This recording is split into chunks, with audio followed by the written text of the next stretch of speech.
Poor woman is betrayed with the wife of a mafia boss. Then he says we'll get our revenge on them. Comment telling me what you thought of this story with a rating from 0 to 10, and comment from which city you are watching me. I really want to know if you liked my story, and I want to get to know you better. So subscribe to my channel to support my work. I'm counting on your help. The morning awoke slowly over New York City, that gigantic metropolis that never truly slept, merely dozed between shifts of lost souls in search of survival or power. On the 42nd floor of a mirrored skyscraper in Midtown Manhattan, Ethan Thorne watched the city through the floor-to-ceiling windows of his private office, a glass of 30-year-old Scotch whiskey in his right hand.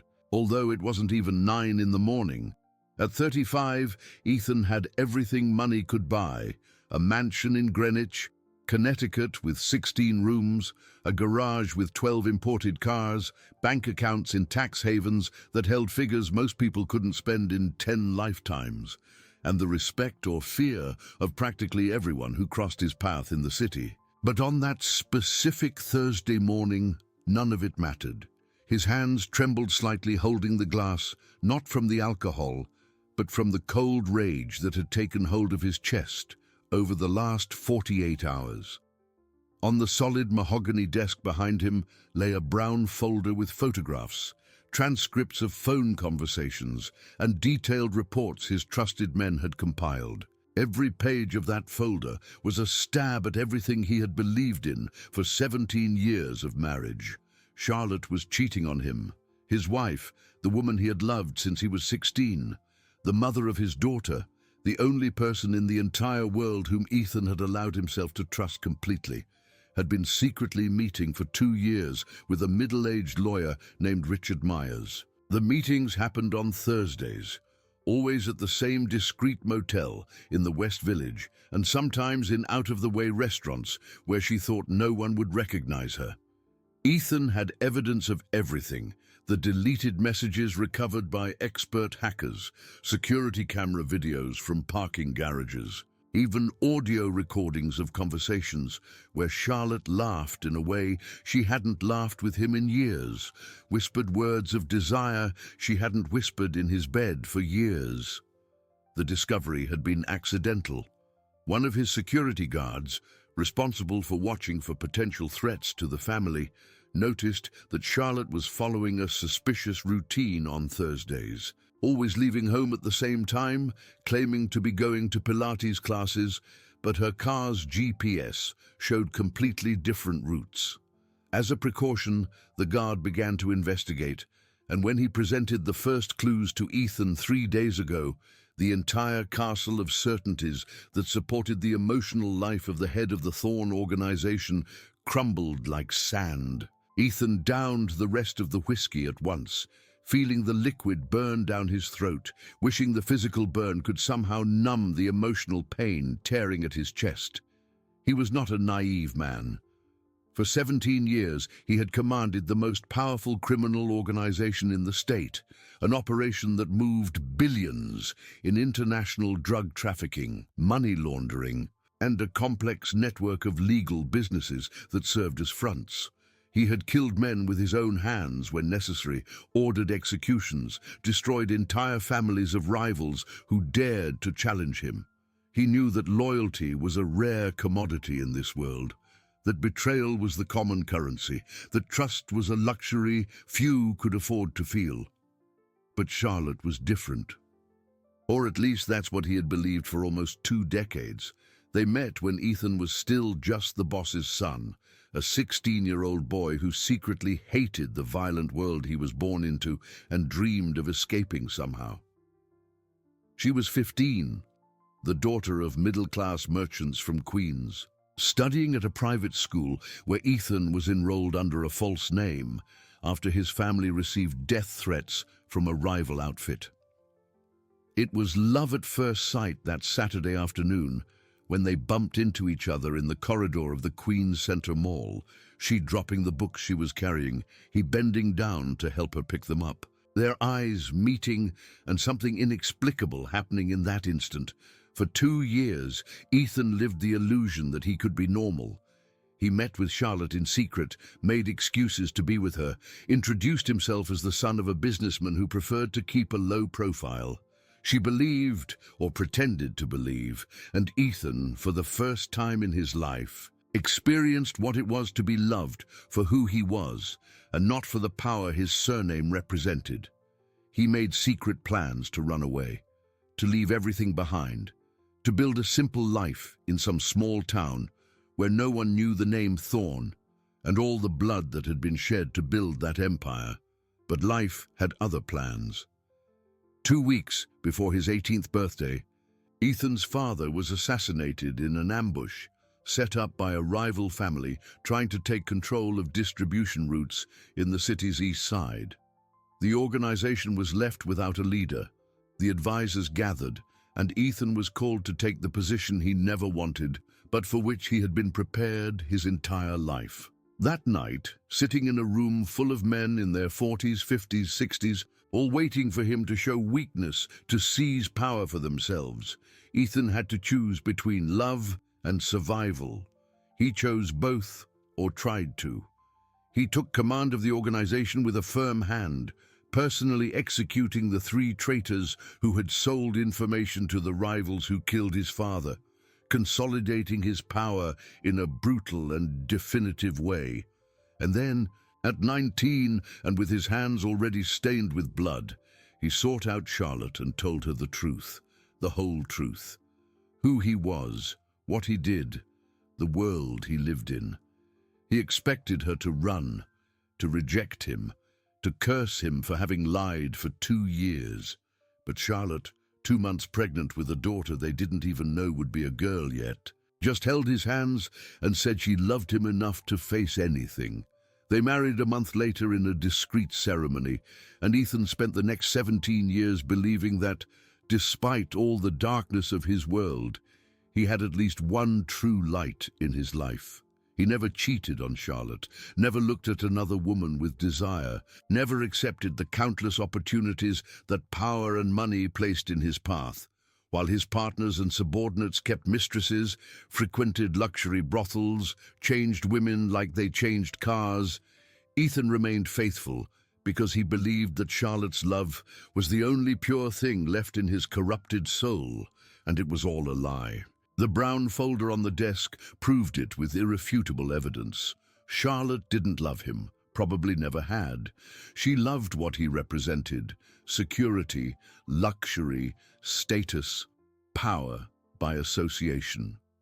And when she found in Richard Myers something that Ethan couldn't offer, perhaps romance without the weight of blood, perhaps the illusion of normalcy, perhaps just the cheap thrill of transgression, she didn't hesitate to betray 17 years of history. Ethan sat heavily in the leather chair behind the desk, picked up the folder, and began to flip through the photographs again, torturing himself with each image.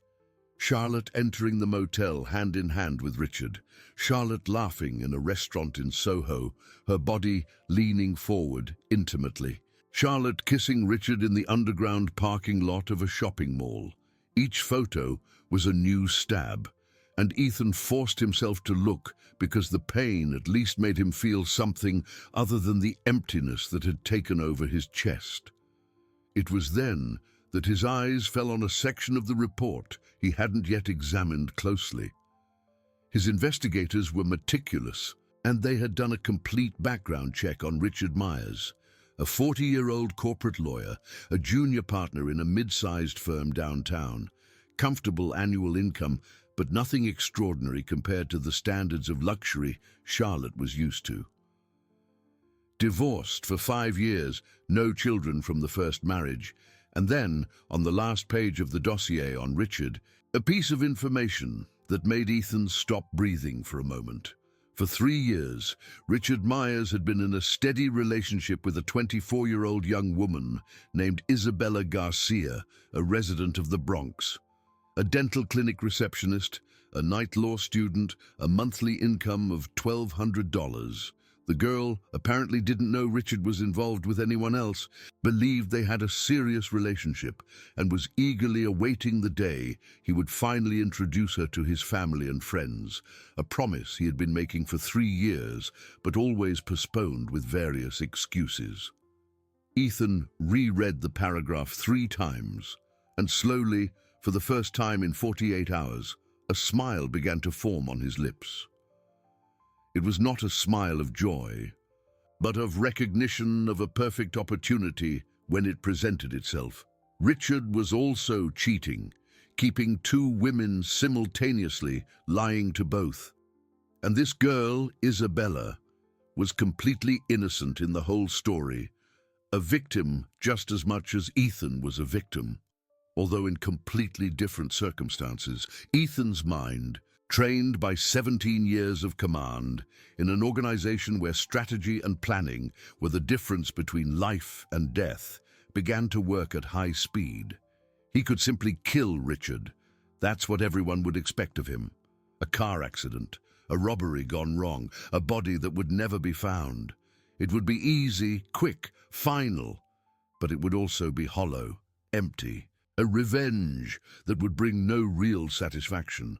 Richard would die without even understanding why. Charlotte would become a grieving widow garnering sympathy, and Ethan would remain with the same emptiness in his chest.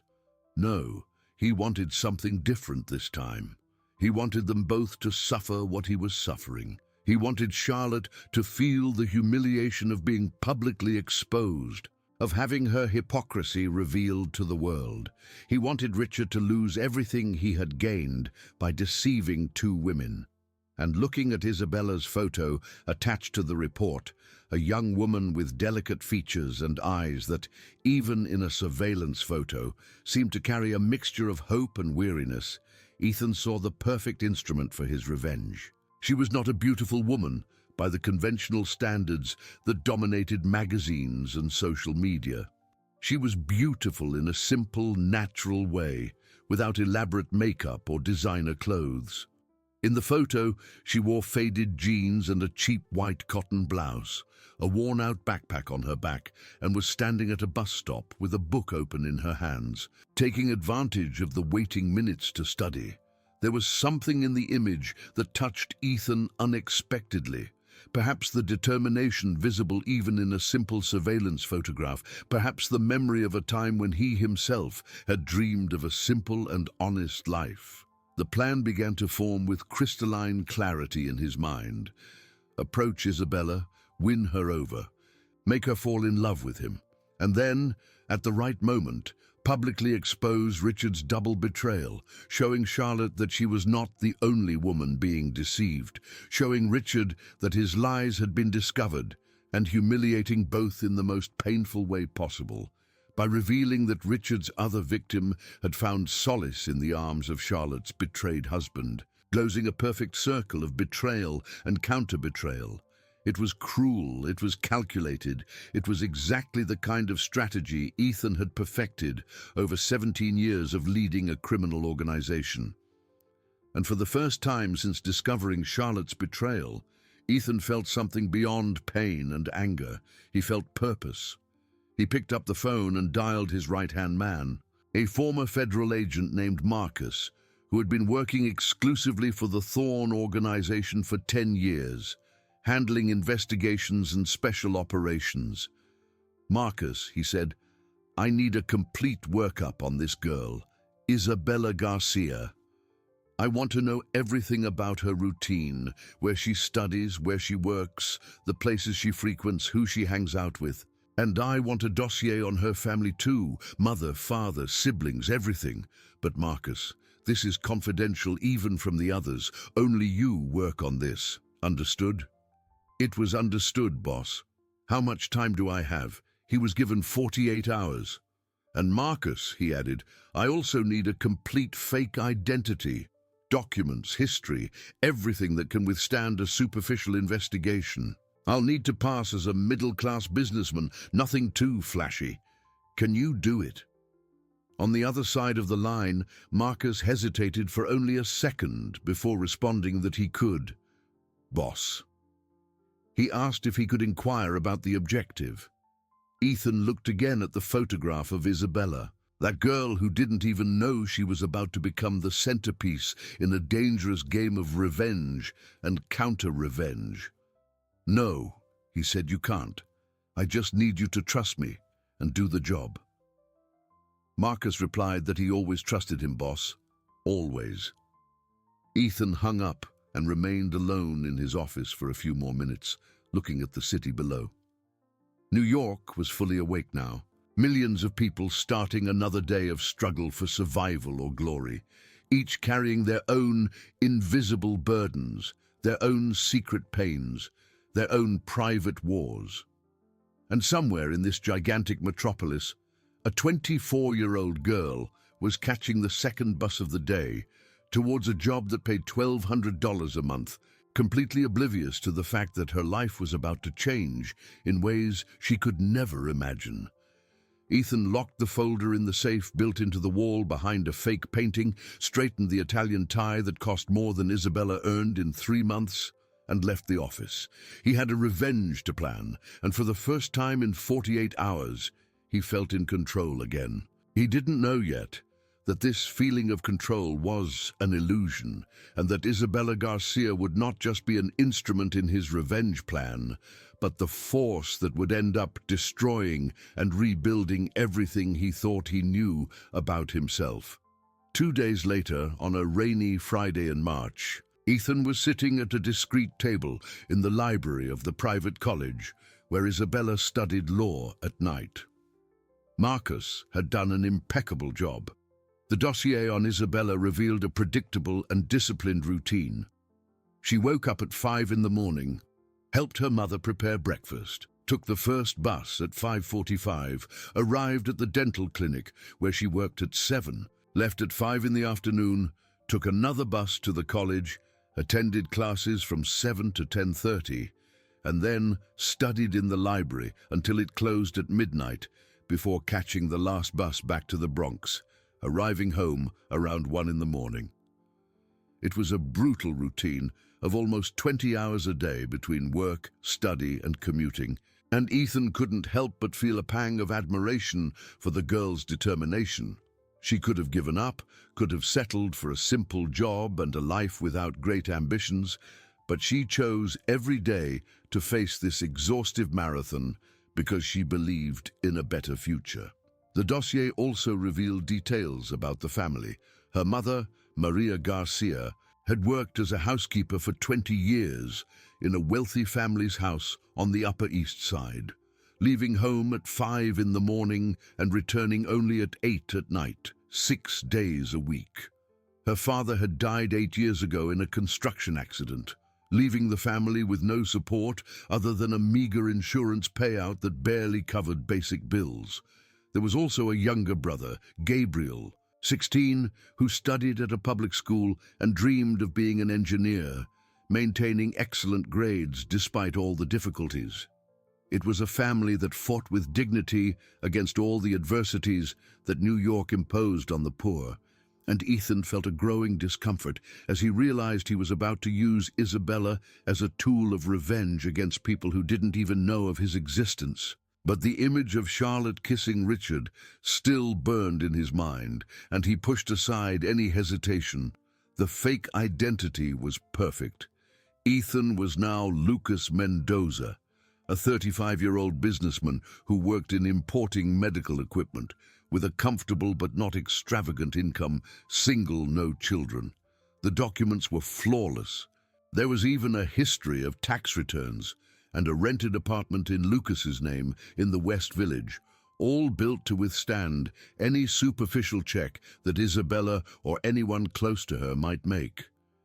Ethan, now dressed much more simply than his usual standard, wearing dark jeans, a white button-down shirt with no ostentatious brand, and a discreet watch that cost only $300, had been watching Isabella from a distance for 40 minutes. She was sitting at a table in the corner of the library, surrounded by piles of books on civil law, taking notes in a worn-out notebook while distractedly chewing on the end of a cheap pen. Even focused on her studies, There was an expression of exhaustion on her face that moved and bothered Ethan at the same time. He finally stood up, picked up a business law book he had brought as a pretext, and walked to the bookshelf near Isabella's table, pretending to look for another volume. He waited for the right moment and then purposefully dropped 2 books on the floor, making enough noise to get her attention, but not so much that it seemed deliberate.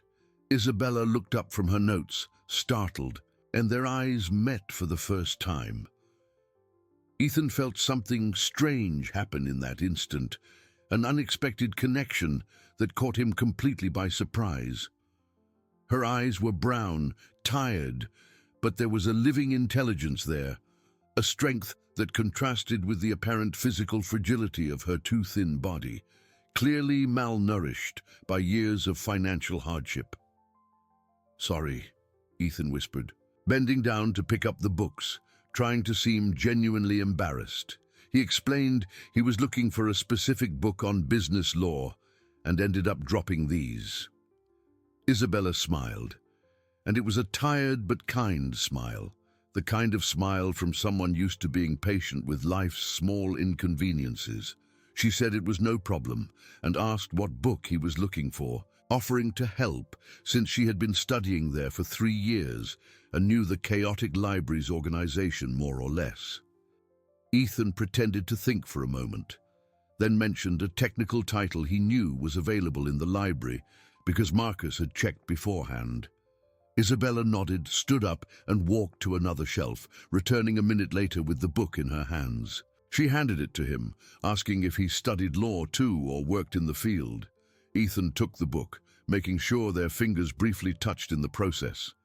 He explained that he worked with medical equipment imports, but was having some trouble with international contracts and thought he'd study a bit on his own before spending money on a lawyer. He then asked what year she was in. "4th semester of night law school," Isabella replied, and Ethan noticed a spark of pride in her eyes despite the fatigue. She explained that she worked during the day at a dental clinic and studied at night. It was tough, but it was the only way to get her degree.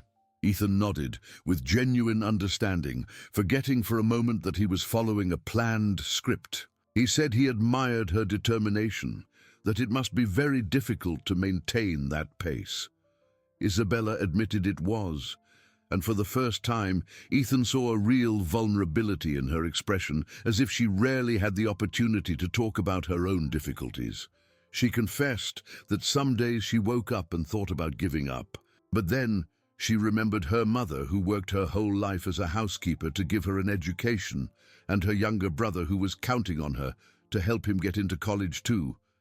And she knew she couldn't stop. Not now. There was a raw honesty in those words that hit Ethan unexpectedly. He was used to people who lied, manipulated, said what they thought he wanted to hear. But Isabella was simply being true, sharing her struggles with a stranger because maybe she needed to say it out loud to someone outside her family. He said he understood perfectly and realized it was true. His family didn't have much money when he was young either, he lied. He had to work hard to get where he was today. He mused that the feeling of carrying other people's expectations on your shoulders is heavy, but it also makes you stronger. Isabella looked at him with a new intensity, as if she were really seeing him for the first time, trying to decipher if he was being genuine or just polite. Yes, she finally agreed. She guessed so. She apologized for talking too much, explaining that she was a bit tired that week and got more emotional than usual when tired. Ethan assured her she didn't need to apologize, smiling in a way he hoped seemed gentle and not predatory.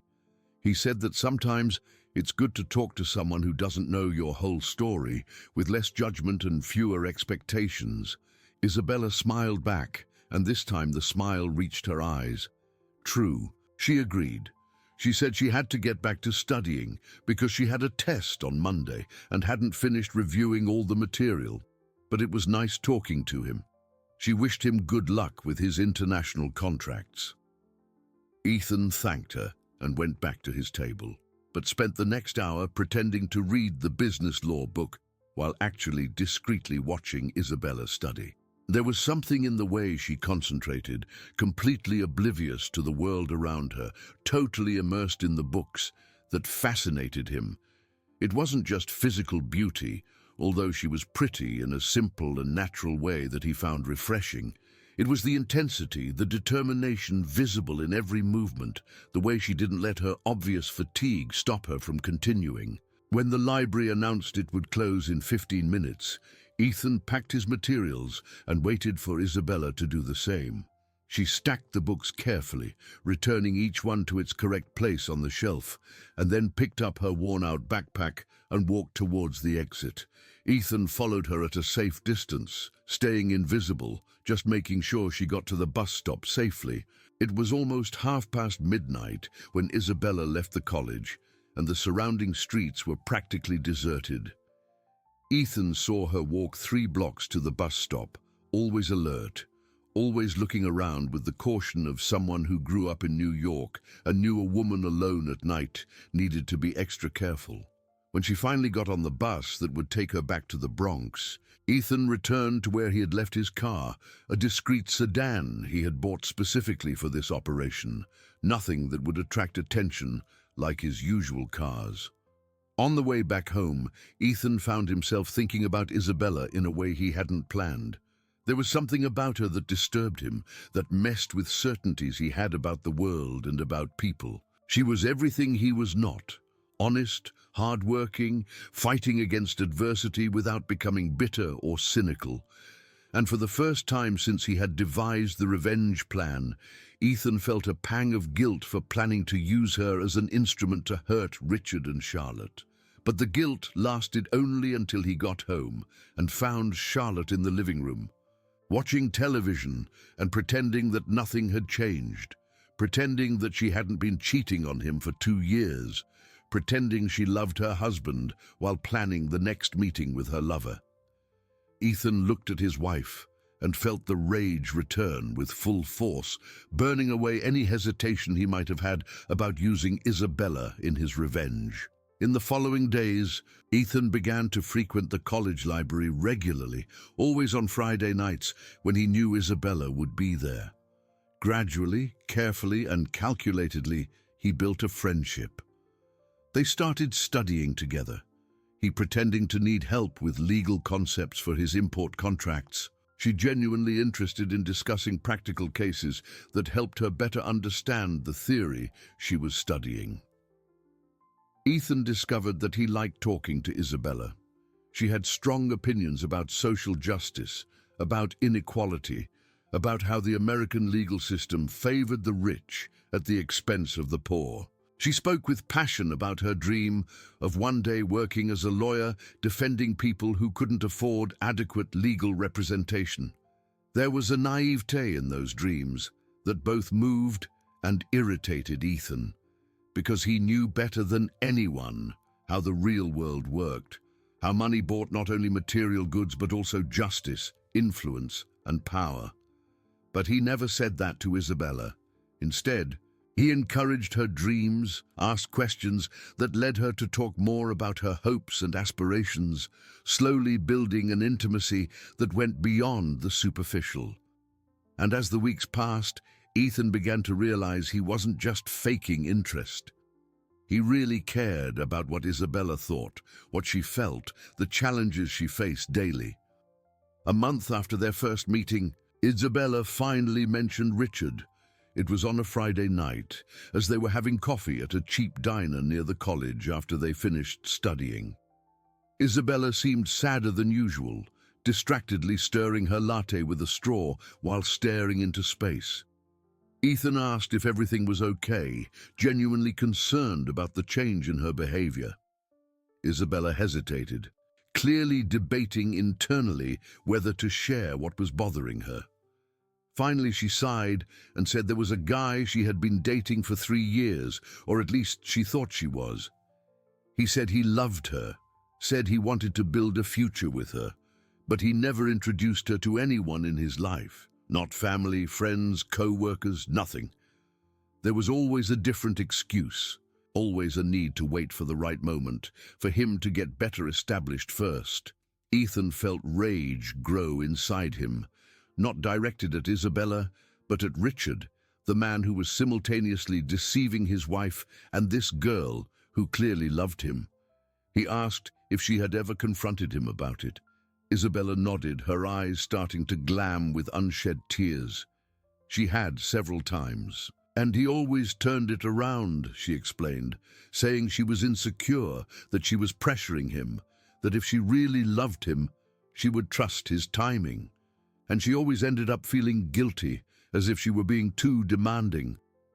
But Lucas, she said, 3 years is a long time for someone who says they love you not to want to truly include you in their life, isn't it? Ethan held Isabella's hand across the table, a gesture that surprised them both. It was a very long time, he agreed, and she wasn't being demanding. She was asking for the minimum that anyone in a serious relationship has the right to expect: transparency, real commitment, being a priority in the life of the person you love. Isabella looked at Ethan's hand on hers and didn't pull away. Instead, her fingers intertwined slightly with his, a gesture of seeking comfort that was both innocent and charged with a new intimacy. She whispered her thanks for him saying that. Sometimes she thought she was going crazy, inventing problems where there were none. But there were times she looked at their relationship and saw so many red flags she didn't know how she'd ignored them for so long. He said she ignored them because she loved, realizing he was talking as much about Isabella as about himself. And when we truly love, we want to believe the best in people, even when all the evidence points to the contrary. They sat in silence for a few minutes, hands still intertwined, and Ethan felt something change inside him at that moment. The original plan for revenge seemed increasingly distant, less important. What mattered now was the girl sitting in front of him, her brown eyes shining with unshed tears, trusting him enough to show her vulnerability. But Ethan knew he couldn't back down now. He had to go through with the plan, had to expose Richard and Charlotte, had to complete the revenge he had promised himself. And if that meant hurting Isabella in the process, it was a price he would have to pay. At least that's what he tried to convince himself as he looked into those brown eyes full of trust and hope. In the following weeks, the relationship between Ethan and Isabella deepened in ways he hadn't anticipated. They began to meet not just on Fridays at the library, but also on Sundays, when Isabella had the day off from work. Ethan took her on simple outings, always careful not to display a standard of living much higher than what Lucas Mendoza could supposedly afford. Lunches at neighborhood restaurants, walks in Central Park, movie sessions in regular theaters. Ethan discovered that he enjoyed these simple outings more than he had enjoyed any of the lavish events he attended in his real life. With Isabella, he could just be a normal person, without the weight of power and violence that marked every moment of his existence as Ethan Thorne. She made him laugh with intelligent observations about the movies they watched, discussed politics and society with a passion he had forgotten still existed, and looked at him as if he were something precious, not because of money or power, but simply because she liked who he seemed to be. And that was the key word, seemed. Because it was all a lie. Lucas Mendoza didn't exist. He was just a mask Ethan wore to infiltrate Isabella's life. Every moment of genuine happiness they shared was built on a foundation of lies, and Ethan knew that when the truth finally came out, it would destroy Isabella in ways he was beginning to dread imagining. But he couldn't stop. The revenge against Richard and Charlotte had become secondary in his mind, replaced by something deeper and more dangerous. Ethan was genuinely falling in love with Isabella. It wasn't physical attraction, though he found her beautiful. It wasn't superficial admiration for her determination, though he admired that too. It was something more fundamental, more frightening. Isabella made him want to be a better person, someone worthy of the trust she placed in him, someone who deserved the genuine smiles she gave him. 2 months after their first meeting during a Sunday afternoon in Central Park, Isabella finally told Ethan that she had broken up with Richard. They were sitting on the grass, watching families picnic around them, children running and laughing, dogs chasing balls, all the normality of a New York Sunday that Ethan rarely experienced in his real life. She suddenly said she had ended it with Richard last week, her eyes fixed on a child flying a kite nearby. She was tired of waiting for someone who was clearly never going to give her what she deserved. Ethan felt his heart race, a mixture of relief and guilt flooding his chest. He asked how Richard reacted. Isabella shrugged, but Ethan saw the pain hidden behind the casual gesture. He tried to convince her to come back, said all the right things, promised he would change, that he would finally introduce her to his family. But she realized he was just saying what she wanted to hear to keep her around. And she deserved more than that, she said, looking at him. I deserve someone who is proud to be with me, who wants to include me in his life for real, not just when it's convenient. Ethan took Isabella's hand, intertwining his fingers with hers. He told her she deserved all that and much more, that any man who couldn't see how amazing she was didn't deserve a second of her time. Isabella finally looked at him, and there was something new in her eyes, something that made Ethan's heart stop for a moment.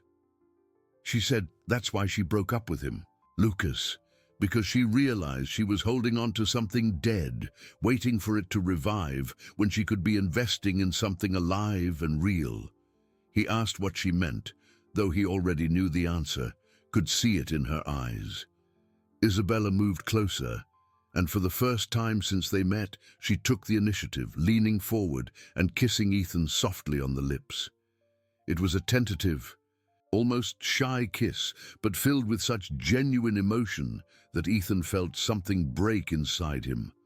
When they parted, Isabella was blushing, her eyes downcast.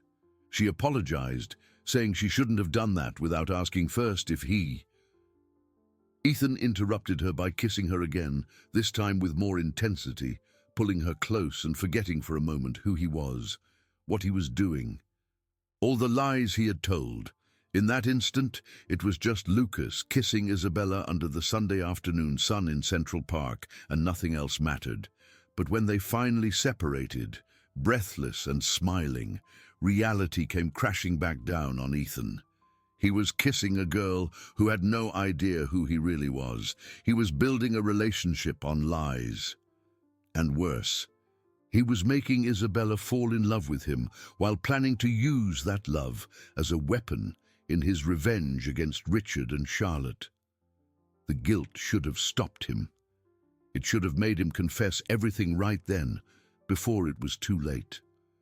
But Ethan was a man who had spent 17 years making tough decisions, impossible choices, and he chose to continue. He chose to hold Isabella that Sunday afternoon and pretend that he could have this for real, that he could be Lucas Mendoza permanently, that he could escape from being Ethan Thorne.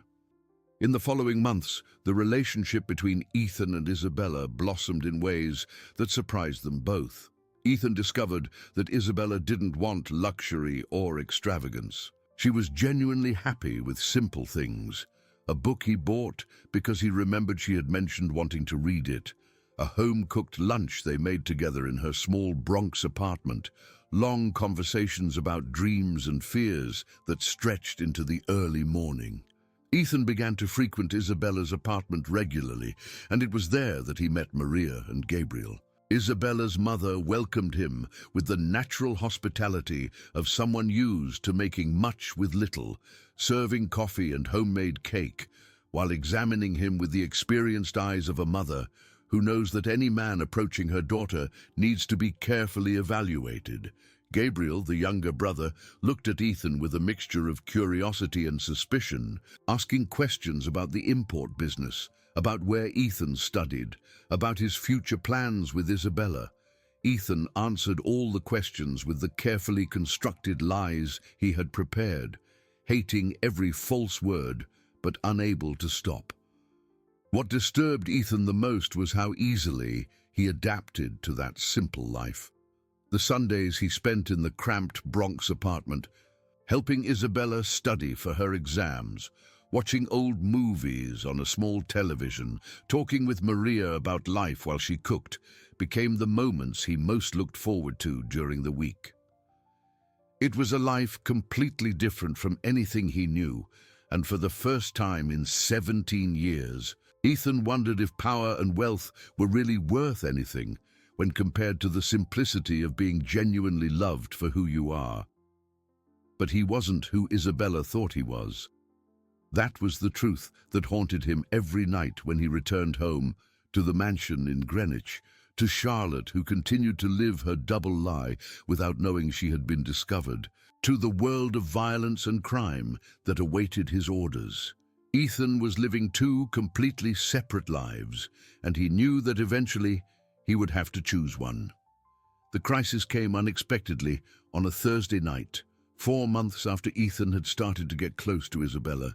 He was at her apartment, the two of them studying together at the small kitchen table, when Isabella's cell phone rang. She looked at the screen and grimaced. She said it was Richard, showing the phone to Ethan. He called every week, trying to convince her to come back. She'd told him 1,000 times it was over, but he wouldn't accept it. Ethan told her to answer, an idea starting to form in his mind. "Put it on speaker," he said. "I want to hear what this guy has to say." Isabella hesitated, but finally answered the call and activated the speakerphone as Ethan had asked. Richard's voice sounded anxious on the other end. "Isa, my love," he said, "I need to talk to you. I know you asked me not to call anymore, but I can't stop thinking about you. I ended things with the other woman. Now I can finally give you everything you deserve. We can start over, do things the right way this time." Ethan felt rage explode inside him. Richard was lying shamelessly. Marcus had reported that he was still meeting Charlotte regularly, still deceiving both women.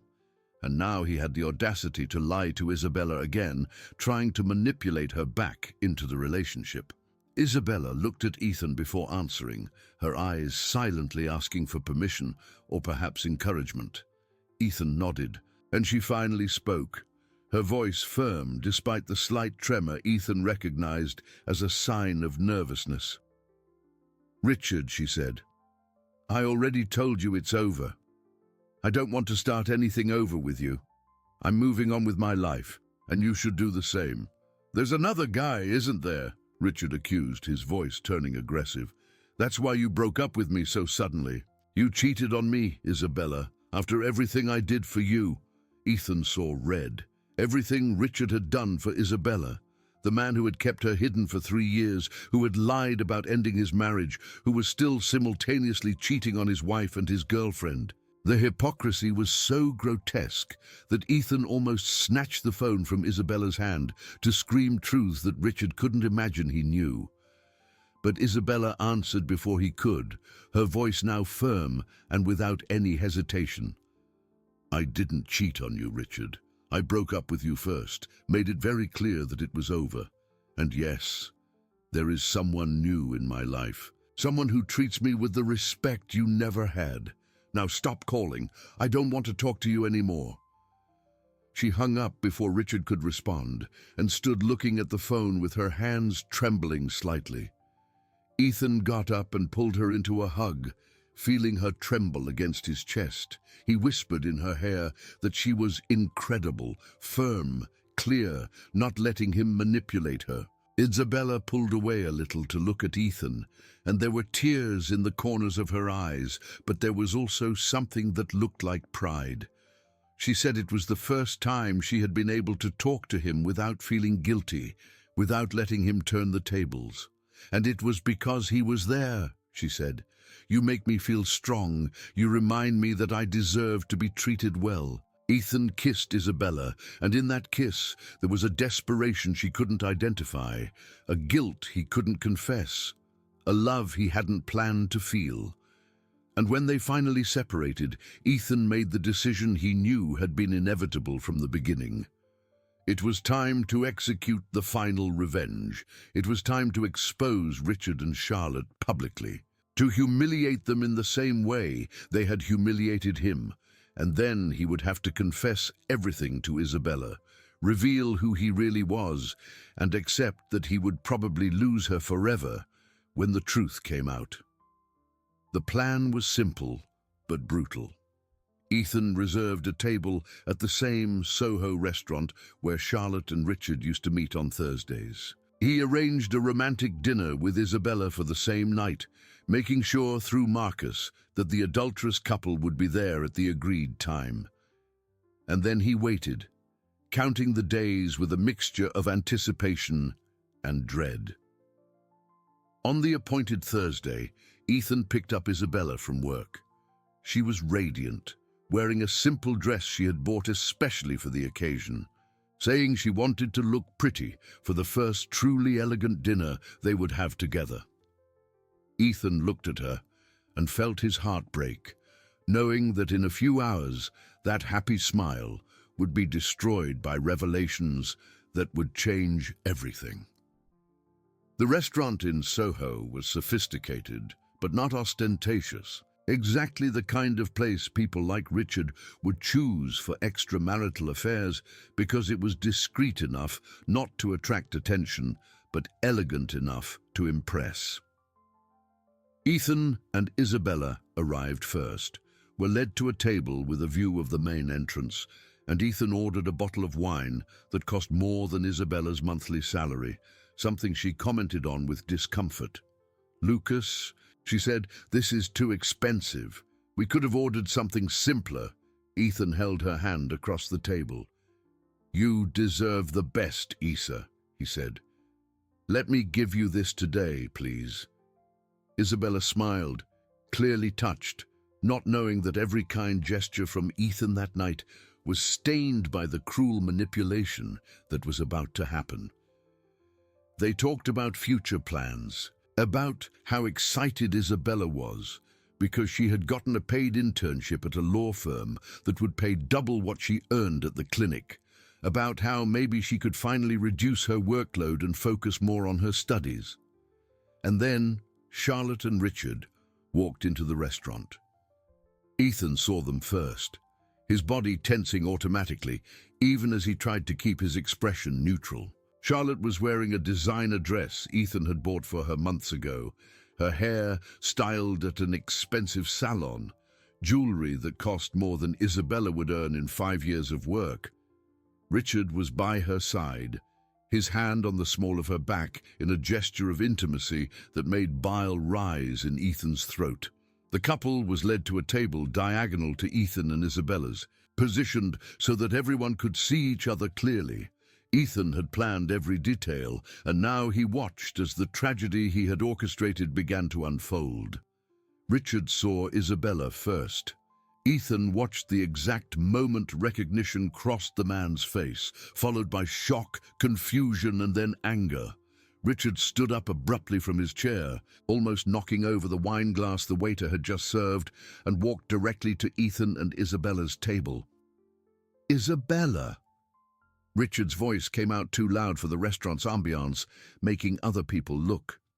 He demanded to know what she was doing there, and who this man was. Isabella turned pale, her eyes going from Richard to the woman sitting at the table behind him, clearly confused about what was happening. She asked Richard what he was doing, who that woman was. Ethan could have explained right then. He could have revealed everything in a controlled way, minimized the damage. But he wanted Richard to suffer, wanted to see him squirm, trying to explain the inexplicable. It was Charlotte who approached next. Having recognized her husband sitting at a table with a young girl who was clearly not there for business reasons, she stopped next to Richard, and Ethan saw the exact moment she recognized the man she was betraying her husband with. "Ethan!" Charlotte's voice came out weak, incredulous. She asked what he was doing there and who this girl was. Isabella looked from Ethan to Charlotte to Richard, trying to make sense of a situation that made no sense at all. "Lucas," she asked, "do you know these people?" Ethan took a deep breath, knowing the moment of truth had arrived, the point of no return he had planned, but which now filled him with a deep dread. "My name isn't Lucas, Isabella," he said. "It's Ethan. Ethan Thorne. And this woman is my wife, Charlotte, who, as you can see, is having a romantic dinner with your ex-boyfriend Richard." The silence that followed was absolute. Isabella looked at Ethan as if she had never seen him before, the confusion in her eyes slowly giving way to horrified understanding. Charlotte stood motionless, her face losing all color as she understood she had been discovered, that her husband knew everything. Richard looked from one woman to the other, finally comprehending that he had been played, that someone had set up this meeting specifically to expose his duplicity. You lied to me." Isabella's voice came out weak, broken, each word carrying a pain that pierced Ethan like a knife. Was it all a lie? Your name, your job, everything. Ethan tried to take her hand, but Isabella pulled it away as if his touch burned. "Let me explain, Isa. Please, don't call me that," Isabella shouted, tears starting to stream freely down her face. "You have no right to call me that. You lied to me for months. You used me for what? To get revenge on your wife who's cheating on you with my ex?" Isabella's voice grew louder with each word, and now the entire restaurant was staring, waiters paralyzed, unsure whether to intervene, other patrons watching the drama unfold with the morbid fascination of onlookers at a car crash. Charlotte finally found her voice. "Ethan," she said, "I can explain. This isn't what you're thinking." Ethan laughed, a bitter, humorless sound. "Not what I'm thinking, Charlotte. The two of you are having dinner together holding hands in a restaurant you frequent every Thursday for the past 2 years. What exactly should I be thinking?" Richard tried to assert himself, his voice taking on an aggressive tone. "Look here, whoever you are, you can't just show up here and—" "Shut up," Ethan interrupted, his voice cold and laden with an authority that made Richard instinctively back down. "You have no idea who you're talking to, and if you did, you'd be running away from here as fast as you could." Isabella stood up abruptly, the chair almost tipping over. "I can't do this," she said. "I can't stay here." She grabbed her purse and started walking towards the exit, and Ethan stood up to follow her. "Isa, wait, please, let me explain everything. Let me tell you the truth." Isabella turned in the middle of the restaurant, tears streaming down her face, and the pain in her eyes was so intense that Ethan physically recoiled. "The truth? You don't even know what truth is, Ethan, or Lucas, or whoever you really are.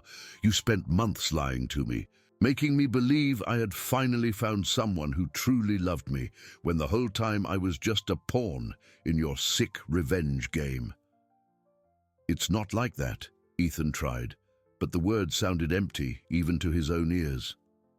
"I fell in love with you for real, Isa. That was never a lie." "How can I believe anything you say?" Isabella shouted. "How can I know what was real and what was part of your sick revenge plan?" She didn't wait for an answer. She ran out of the restaurant, leaving Ethan, Charlotte, and Richard amidst the awkward silence of dozens of eyes fixed on them. Ethan looked at his wife, at her lover, and felt only emptiness. The revenge that should have brought satisfaction had only left everyone destroyed. And the only person who really mattered now hated him with complete justification.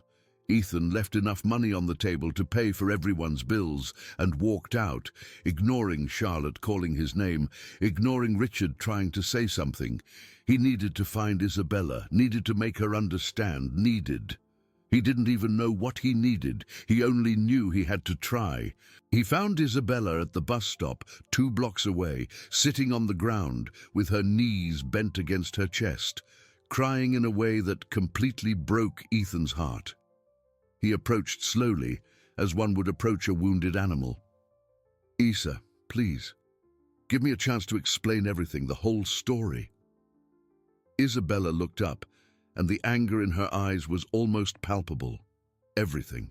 You're going to explain how you plan to approach me specifically to use as a weapon against his lover. How you pretended to care about me for months. How you lied about every single detail of who you are. Yes, Ethan said simply, I'll tell you everything. The complete truth, no matter how much it hurts. And he told her, right there, sitting at a bus stop in Soho at 10 o'clock on a Thursday night with Isabella crying silently and Ethan struggling to keep his voice steady, he revealed everything. Who he really was, what he did, how he discovered Charlotte's betrayal, how he planned the revenge, how he chose Isabella specifically because she was Richard's other victim, how every meeting, every conversation, every moment had started as part of a cruel game of manipulation. And then he told her how everything changed, how he began to fall in love with her for real, how the moments they spent together became the only real thing in his life of lies, how she made him want to be a better person, someone worthy of the love she offered so freely. When he finished, Isabella was silent for a long time. Finally she spoke, her voice weak but firm. You said your name is Ethan Thorne. That name is familiar. I've heard it somewhere. Ethan nodded. Probably in the news. My organization controls a large part of the drug trade in New York. I have criminal indictments for 12 murders, money laundering, corruption. I'm not a good person, Isabella. I never have been.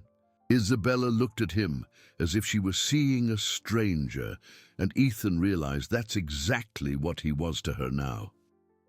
And you think I can just accept this? Accept that the man I fell in love with is a criminal who uses people like game pieces? No, Ethan admitted. I don't think you can accept it. But I'm telling you anyway because you deserve to know the truth. All of it. And because I love you for real, Isabella, for the first time in 20 years, I love someone for real. Isabella stood up, wiping the tears from her face with the back of her hands. I need time, Ethan. I need to process all of this. I need to think. And I need you to stay away from me while I think. Ethan nodded, feeling each word like a physical blow. He asked how much time she needed. She didn't know. Maybe forever, maybe just a few weeks. She really didn't know. He asked if he could call her. No. Isabella was firm. If I decide I want to talk to you, I'll find you. Until then, leave me alone. Please. Ethan watched Isabella get on the bus that finally arrived and stood at the stop long after the bus disappeared into the night. He had gotten his revenge. Charlotte and Richard had been exposed, publicly humiliated, their lies revealed for all to see. But the price had been losing the only thing that really mattered. The following weeks were the hardest of Ethan's life. At home, Charlotte alternated between trying to explain herself and demanding a divorce with the largest possible financial settlement. Ethan barely listened, signing whatever papers the lawyers put in front of him, not caring how much money she took. Money had never been real to him anyway. In the organization, his subordinates whispered about the boss being distracted, making errors in judgment, losing focus. There were coup attempts, rival families testing his weakness, and Ethan had to respond with the brutality he had always used to maintain power. But every execution order, every violent decision only widened the chasm between who he was and who Isabella had made him want to be. Marcus, his right-hand man, came with daily reports on Isabella. She was okay, focused on her studies, had started the internship at the law firm. She wasn't seeing anyone. She hadn't sought out Richard. She was just going on with her life as if Ethan had never existed. A month after that night at the restaurant, Ethan made the most important decision of his life. He called a meeting with all the top leaders of the Thorne organization and announced he was stepping down from command. There were protests, veiled threats, questions about his sanity. Ethan ignored it all and named a successor, a brutal but competent man who had been with the organization for 15 years. Then he began the process of divesting himself of everything. He sold the mansion in Greenwich. He transferred assets to accounts that couldn't be traced back to him. He legally changed his identity, using contacts he had in the government to get real documents this time, not forgeries. And he bought a small house in a town in upstate New York, a 6-hour drive from the city, where no one knew the name Thorn or the violence it represented. It took 2 months to completely liquidate his former life. And all that time, he respected Isabella's request and didn't try to contact her, but he left a letter with Marcus, with instructions to deliver it to her only if she asked about Ethan or if 6 months passed without any contact. The letter said everything Ethan hadn't been able to say that night at the bus stop. It explained the decisions he had made, how he had left the world of crime, how he had completely changed his life. It gave the address of the house in the countryside where Ethan was now living, and it ended with a promise. If Isabella chose to give him a second chance, Ethan would spend the rest of his life proving he deserved her love. Isabella received the letter 3 months after the night at the restaurant. Marcus found her leaving college on a Friday night and simply handed her the envelope, saying only that it was from Ethan and that she should read it when she was ready.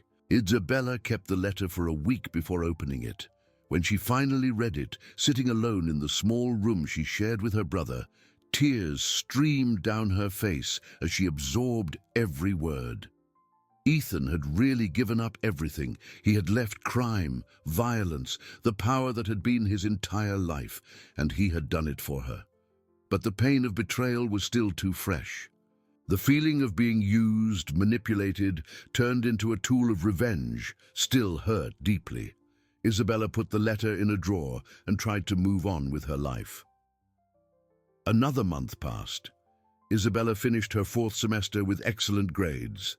The internship at the law firm was going well, and she had received an offer to stay on after graduation. Life was finally moving in the direction she had always dreamed of, but there was a void that wouldn't disappear. Isabella found herself thinking about Ethan at random moments, remembering the conversations they had, the dreams they shared, the way he made her feel seen, valued, important, and she began to wonder if maybe, just maybe, part of it had been real after all. It was Maria who finally forced her daughter to face the situation. One Sunday afternoon, while they were preparing lunch together in the small kitchen, Isabella's mother said, "Daughter, you haven't been the same since that night. I know he hurt you.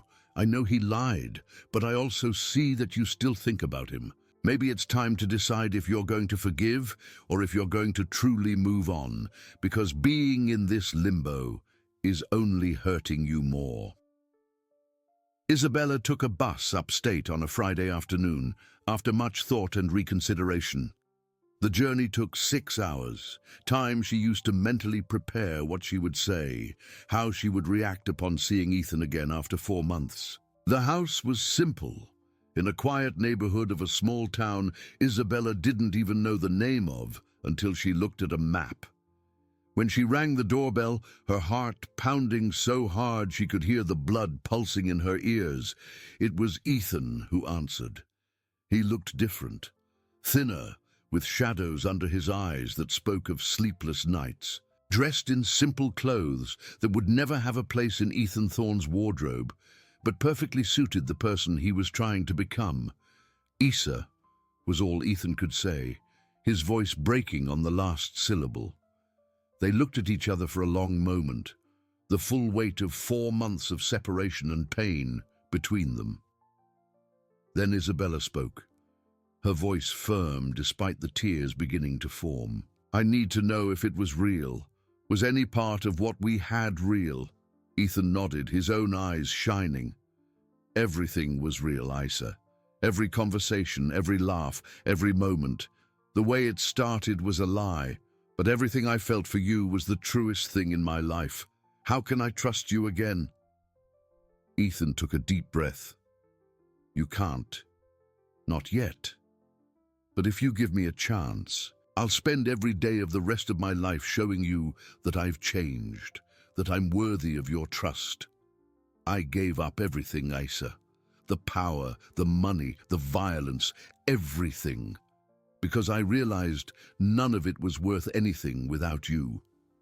Isabella entered the house, looking around at the simple but clean interior, at the cheap but functional furniture, at the evidence of a life completely different from the one Ethan had lived before. There were books on the tables about legal businesses and sustainable agriculture. There were plants in the windows, tended with care. There were photos of Isabella, Ethan, and her family from those Sundays they spent together, framed on the living room wall. "You really have changed," she said finally, more to herself than to Ethan. "I'm trying." Ethan approached slowly, as he had that night at the bus stop, afraid of scaring her. "I'm not perfect, Isa. I still carry the weight of everything I've done, of all the people I've hurt, but I'm trying to be someone better, someone who deserves you." Isabella turned to look at him, and Ethan saw in her eyes an internal battle between the pain of betrayal and the love she still felt despite everything. "I don't know if I can forgive completely. Not yet. But maybe we can try to start over. Slowly. Build something new on honesty this time." Ethan held her hands, lacing his fingers carefully with hers, as if she were something precious that could break at any moment. "Complete honesty, I promise. You can ask me anything about my past, about what I did, about why I did it. I'll tell you everything, no matter how much it hurts." And he told her. For days that turned into weeks, Ethan revealed his entire history to Isabella. The violent childhood, the father who trained him to be a criminal, the relationship with Charlotte that began with true love but turned into mutual convenience, the terrible things he had done to maintain power, the weight of guilt he carried. Isabella listened to it all, sometimes shocked, sometimes horrified, but always present. And slowly, as Ethan completely bared his soul to her, holding back no secrets or inconvenient truths, Isabella began to see not just the criminal he had been, but the man he was fighting to become. The process of rebuilding trust was painful and slow. There were setbacks, moments when Isabella questioned if she was doing the right thing, if she should just leave and start over with someone who didn't carry the weight of such a dark past. But she always came back, because she saw Ethan's genuine effort to change, to be better, to deserve the love she still felt for him. Ethan started a legitimate business, using the money he had managed to hide from the Thorn organization to invest in a small organic products company that employed local farmers. It wasn't glamorous, it wasn't powerful, but it was honest. And for the first time in his life, Ethan felt proud of the work he was doing. Isabella continued her studies, traveling every weekend to the upstate town to be with Ethan. Maria and Gabriel eventually came to see the house, initially suspicious, but gradually warming to Ethan as they saw how he treated Isabella, how he loved her genuinely and respectfully. It took a full year from that first visit until Isabella finally said she had forgiven Ethan completely. It was on a Sunday night, the two of them lying in the small backyard, looking at the stars that were visible away from the light pollution of New York City. "I forgive you," Isabella said suddenly, turning to look at Ethan. "For everything. For the lie, the manipulation, for using me as a tool for revenge. I forgive you." Ethan felt tears run down his face for the first time in 20 years. "I don't deserve you, Isa. I never will." Isabella kissed him softly. "It's not about deserving. It's about love. And I love you, Ethan. The man you are now, the man who is fighting every day to be better. I love you."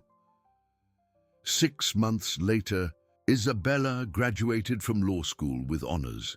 Ethan was at the graduation ceremony, sitting between Maria and Gabriel, applauding with pride as Isabella walked across the stage to receive her diploma. After the ceremony, at a simple restaurant where they celebrated with the family, Ethan knelt before Isabella and asked her to marry him. "I don't have much to offer you," he said, holding a box with a simple ring he had bought with the honestly earned money from his business. "I'm not rich like I was before. I have no power or influence. But I love you more than I've loved anything in my life. And I want to spend every day proving that I deserve this love. Marry me, Isabella. Let me make you happy for the rest of your life." Isabella looked at Ethan, at the man who had been a violent criminal and who transformed into a kind and honest person for the love of her. She looked at her mother, who had tears in her eyes but was smiling. She looked at Gabriel, who nodded encouragingly. And then she looked at the simple ring, so different from the expensive jewelry Ethan could have bought in his previous life, but infinitely more valuable because it represented real sacrifice, genuine change, true love. "Yes," she said, her voice firm and clear. "Yes, I'll marry you."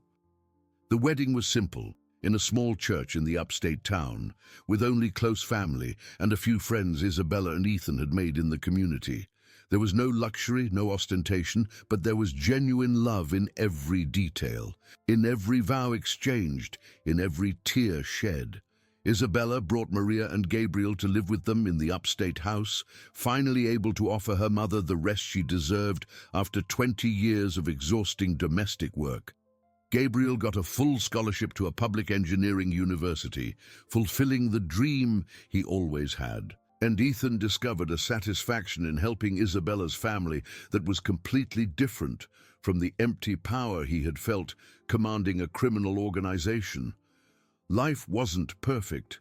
There were difficult days, moments when Ethan's past came back to haunt him, nightmares about the things he had done, the people he had hurt. But Isabella was always there, holding his hand, reminding him that the past didn't define who he was now, that genuine change was possible, that he deserved forgiveness as much as anyone. And Ethan slowly learned to forgive himself, not forgetting what he had done, but accepting that he couldn't change the past, only build a better future. He worked with Isabella on community law projects, using the knowledge he had of the criminal world to help at-risk youth find alternative paths, showing through his own example that change was possible. 5 years after the wedding, Isabella opened her own law firm specializing in defending low-income individuals who couldn't afford adequate legal representation. Ethan worked alongside her, using the management and strategy skills he had developed in organized crime for something positive for the first time in his life. Maria, finally able to rest after decades of exhausting work, spent her days tending to the ever-growing garden Ethan maintained, cooking for the family, finding simple joy that money could never buy. Gabriel graduated in engineering and got an excellent job at a company in New York City, visiting the family every weekend and bringing stories of success that filled everyone with pride. And on a quiet Sunday afternoon, Ethan and Isabella sat in the garden where they had exchanged so many confessions and promises over the years. Isabella was 3 months pregnant, expecting a daughter they would name Hope, because that was exactly what they had found in each other. "Do you regret it?" Ethan asked suddenly, holding Isabella's hand. "Giving me a second chance, choosing to build a life with me despite everything?" Isabella looked at her husband, at the man who had been a brutal criminal and had transformed into the kindest person she knew. She looked at the simple but love-filled house where they lived. She looked at her belly, where their future was growing. And she smiled. Not for a second. "You taught me that no one is defined only by the worst they've ever done. That real change is possible. That true love can transform lives. And I love you more today than I have at any moment since we first met." Ethan kissed Isabella softly, and in that kiss was gratitude for a second chance he never thought he would deserve, for a love that transformed him in ways he never imagined possible, for a life that was richer in meaning than any amount of power or money could ever provide. The revenge that had started it all had been cruel and manipulative, built on lies and the desire to cause pain.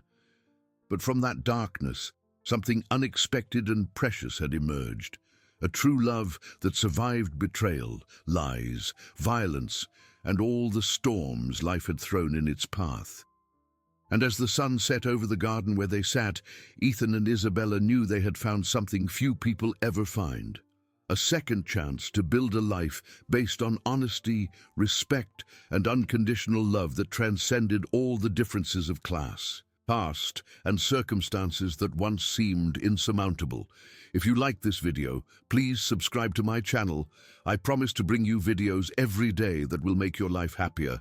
Comment what you thought of my story with a rating from 0 to 10, and thank you very much.